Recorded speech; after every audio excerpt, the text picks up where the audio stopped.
A ver, pensemos esto. ¿Basta con creer en algo? O más bien, lo que decimos creer tiene que verse sí o sí en cómo vivimos. ¿Qué pasa si no coinciden? Son preguntas medio incómodas, la verdad, pero creo que son esenciales. Y hoy vamos a meternos de lleno en ellas.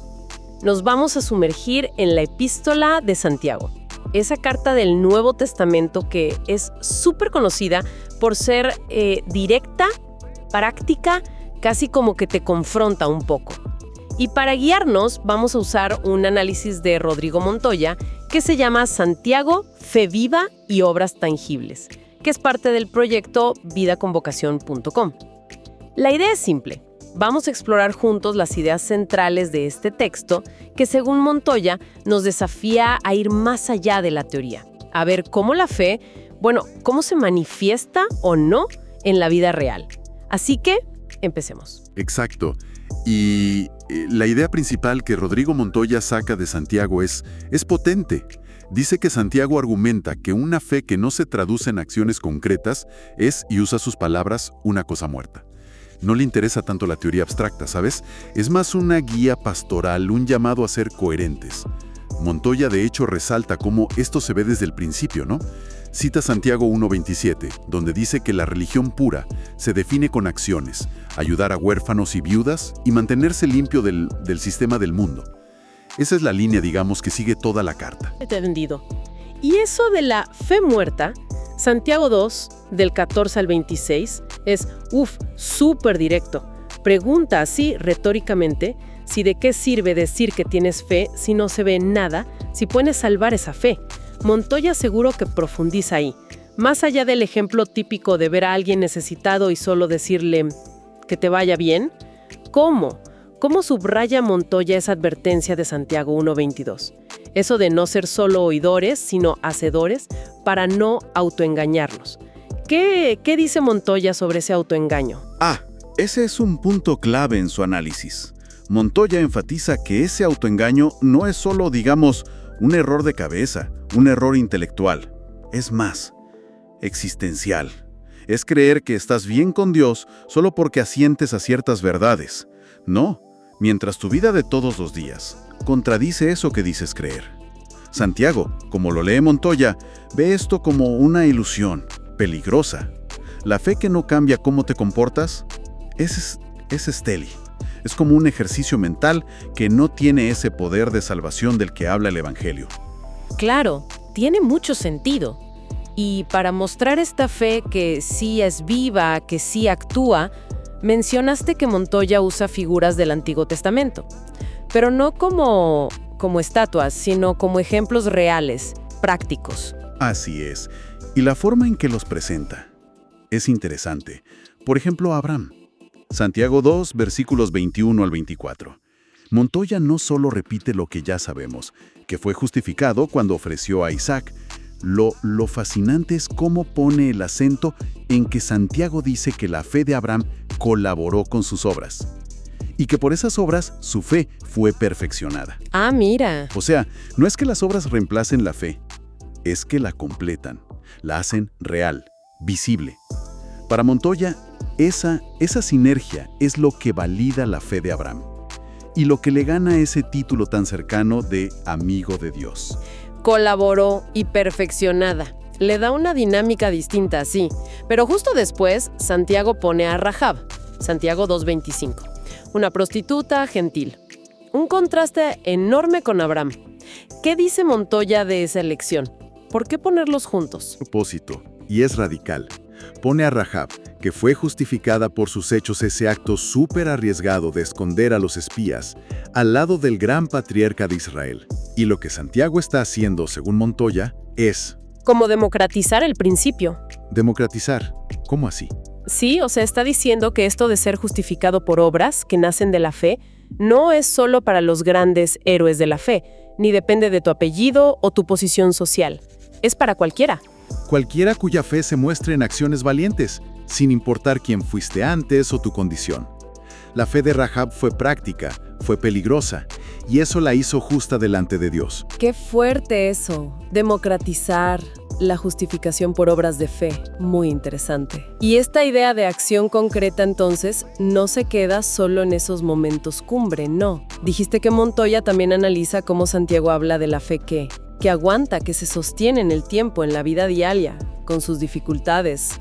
Ahí entraría Job, imagino.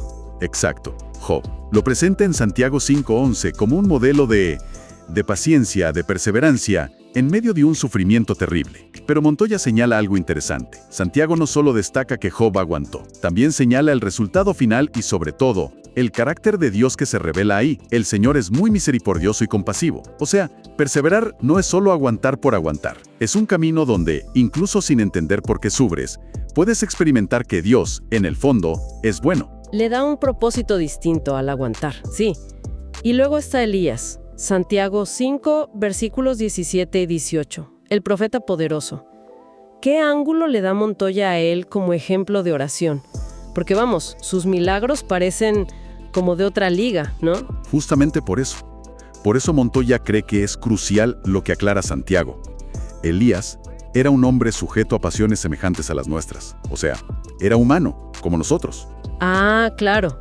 El poder increíble que se asocia a su oración, que paró la lluvia, que la hizo volver, no estaba en él. Estaba en la eficacia de la oración ferviente, hecha por alguien justo. Montoya recalca que Santiago usa a Elías para mostrar que la oración eficaz del justo puede mucho, y que esa posibilidad está abierta para los creyentes comunes, no solo para los profetas legendarios. La clave es la oración misma, hecha con fe, con rectitud. Me gusta eso de conectarlo con su humanidad, hace que la oración poderosa parezca, más alcanzable. Y aparte de estas grandes figuras, mencionaste que Montoya también ve cómo Santiago usa escenas como de la vida común y corriente. Sí, y son ilustraciones súper prácticas, muy de a pie, como la escena del favoritismo en la reunión, ¿no? Santiago 2, del 1 al 4.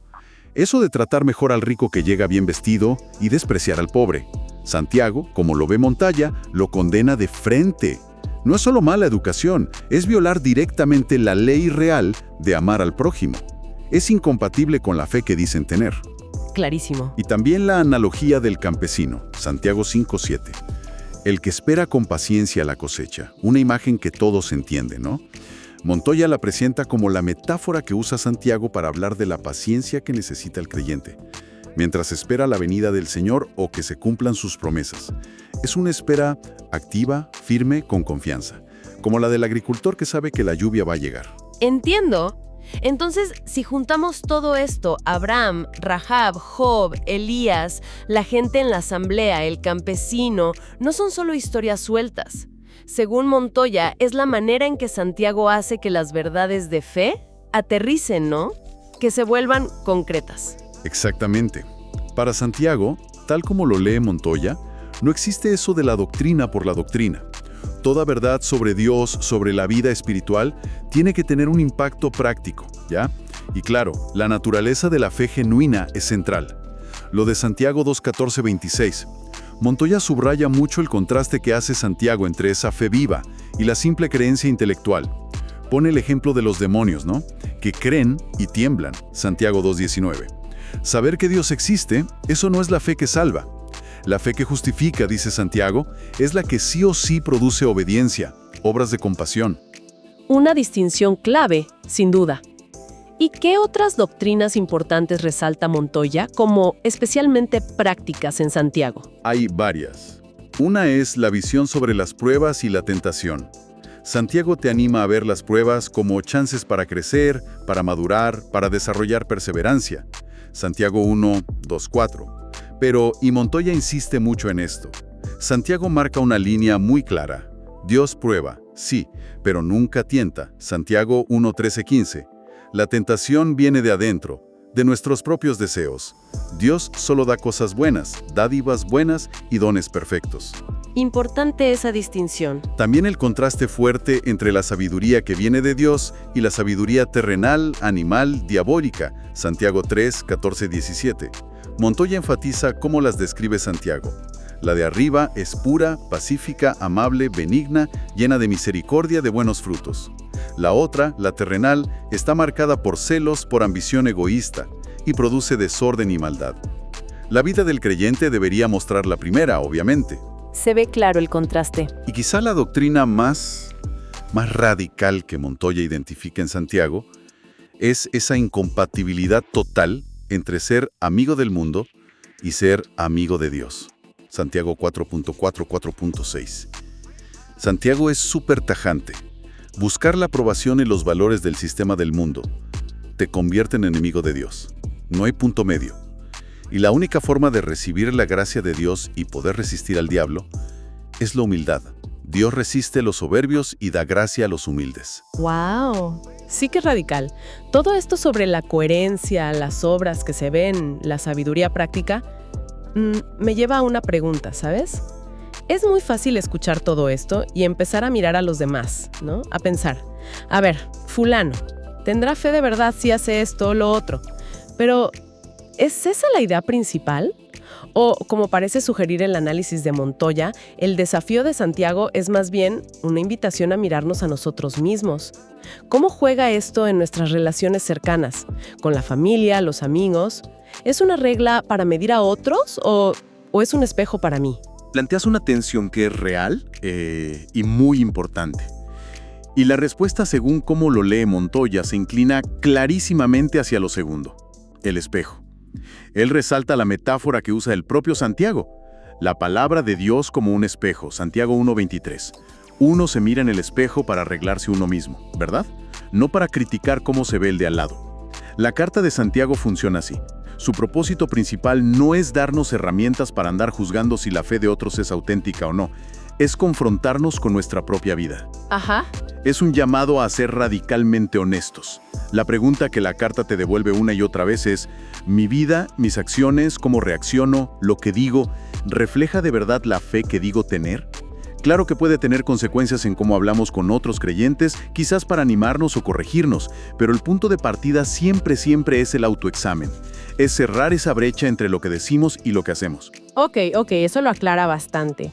Entonces, si tuviéramos que sacar el aprendizaje clave, la pepita de oro, digamos, de esta exploración del análisis de Rodrigo Montoya sobre Santiago, ¿cuál sería? Yo creo que el aprendizaje fundamental es este. La fe auténtica, como la entiende Santiago y como la expone Montoya, es inherentemente activa. No es algo pasivo. No es solo creer algo en la cabeza. Es una fuerza que transforma y que se demuestra, inseparablemente, en cómo nos comportamos, en la compasión práctica, en la paciencia cuando vienen las malas, en cómo usamos la lengua, en orar con confianza y en una humildad que rechaza la soberbia del mundo. Es una fe que se hace carne. Una fe encarnada, me gusta eso. Y para resumir todo esto, Montoya señala algún versículo en particular como la esencia del mensaje de Santiago. Sí. Destaca Santiago 2:26. Lo ve como la culminación perfecta del argumento central. En la Reina Valera del 60 dice: porque como el cuerpo sin espíritu está muerto, así también la fe sin obras está muerta. Montoya lo considera clave por lo clara que es la analogía, ¿no? Así como sabes que un cuerpo está muerto porque no tiene espíritu, sabes que una fe está muerta si no tiene obras. Lo ve como la síntesis más potente de todo libro. Sí. Es una imagen que no se puede ignorar. Ahora, con todo esto que entendimos, ¿cómo traduce Montoya estas enseñanzas en un llamado a la acción? Algo concreto para alguien que lee Santiago hoy. Mencionaste que el análisis tenía una parte de exhortación pastoral. ¿Qué pasos prácticos sugiere él? Efectivamente, Montoya no lo deja solo en la teoría. Saca implicaciones súper prácticas, que podríamos ver como invitaciones a hacernos una especie de auditoría personal inspirada en Santiago. A ver, ¿cómo sería eso? Bueno, primero sugiere revisar cómo respondemos a las pruebas basándose en Santiago 1:2:8. ¿Las vemos solo como algo molesto o como oportunidades para crecer en carácter? ¿Vamos a Dios a pedir sabiduría creyendo de verdad, sin dudar, cuando estamos en problemas? Primer punto. ¿Qué más? Segundo, confrontar nuestra fe con nuestras obras. Esto viene de Santiago 2:14-18. La pregunta es súper directa y personal. ¿Mis acciones de cada día, sobre todo cómo trato a los que son vulnerables, a los necesitados, confirman o desmienten mi fe? Montoya nos recordaría esa frase de Santiago: muéstrame tu fe sin tus obras, y yo te mostraré mi fe por mis obras. Directo al punto. Tercero, Entendido. ¿Algo más? Sí, 2 más. Cuarto, examinar nuestra actitud hacia el futuro y nuestros planes. Esto de Santiago 4:13-17. Vivimos como si fuéramos autosuficientes, con arrogancia, o reconocemos que dependemos de Dios, diciendo: si el Señor quiere, viviremos y haremos esto o aquello. Y ojo, alerta también al pecado de omisión, saber que hay que hacer el bien y no hacerlo. el pecado de omisión, importante recordarlo. ¿Y el último? Inspirado en Santiago 5:7-18. Aprender a esperar con esa constancia del campesino y hacer de la oración un recurso de todos los días, cuando sufrimos, cuando estamos alegres, cuando estamos enfermos, confiando en su poder cuando se hace con fe, al estilo de Elías. La verdad es que son puntos que te hacen pensar. Y mucho. Ha sido una exploración súper interesante del análisis de Rodrigo Montoya sobre la Epístola de Santiago. Recordamos que está en vidaconvocación.com. Queda clarísimo que es un llamado muy fuerte a una fe que no se queda quieta, sino que actúa y transforma. Y quizás, para dejar una última idea dando vueltas, si nos tomamos en serio esta conexión tan radical entre creer y hacer que propone Santiago y que Montoya nos ayuda a ver también, ¿cómo podría esto cambiar no solo nuestros grandes actos de fe o de caridad, sino la tela misma de nuestro día a día? ¿Cómo impactaría las decisiones chiquitas, la forma en que manejamos una frustración, cómo enfrentamos un desacuerdo, cómo nos relacionamos con la gente y con nuestro entorno más cercano, todos los días? Quizás ahí, en lo pequeño, está el desafío más grande y más transformador de esta carta. Una reflexión final que sin duda da para seguir pensando. Esto fue The Deep Dive. Hasta la próxima.